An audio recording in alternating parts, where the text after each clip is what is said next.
So in addition to refuge recovery, you also teach in the community. So just one final question. You teach in the community as well, Against the Stream?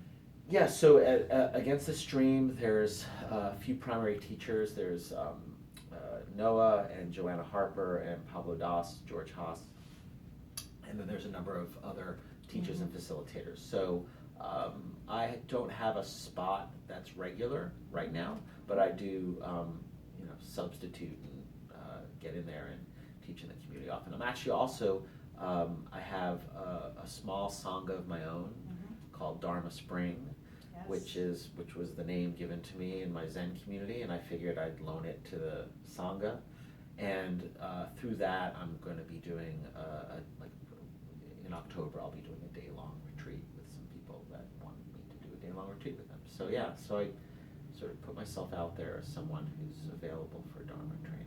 Lovely. And this is a question I even evaluate within Dancing Mindfulness. So I'm curious to get your perspective. What differences, if any, do you see between teaching meditation clinically versus in the community? When I teach it clinically, I've got my clinical hat on and I'm thinking all kinds of clinical thoughts as I'm delivering it. Okay. You know, I'm sort of, I'm thinking a lot more about the clinical piece as sort of this protective umbrella. Sure. When I'm out in the community, I'm wearing more of, I was an educator for many years before I was a therapist. So I just have more of my educator hat on, which, and they're totally tied together, but when one or the other is the hat that I'm wearing, it sort of got this much more energy to it. So like when I'm in a clinical mindset, I've got the educator right here, and vice versa. So that's kind of the way I see it. And I think that when up until Refuge Recovery existed, my meditation teaching in the clinical setting would often have verbiage that was decidedly not Buddhist. Okay. And now at Refuge Recovery, it's like every now and then all of a sudden I'll say something real Buddhist and I'll go, Wow. hey, we're supposed to do this here. This is awesome. Yeah, being multilingual. Just boom. So anyway, so that's a little bit about it. Because, and also when I'm in a clinical setting, the clinical settings that I've tended to be in are pretty high acuity. So I feel like I have to be extremely mindful of the possible dangers or the possible triggers and all that.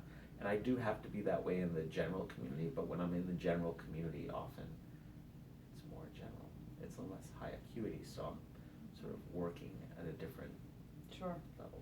I kind of think of it as like when, I'm not putting I'm just using the Dalai Lama as an example, but when Dalai Lama comes to New York, he gives a very different talk at Central Park in front of however many people than he does to the Tibetan monks who gather at Columbia University for 4 days of intense Tibetan training from the Dalai Lama.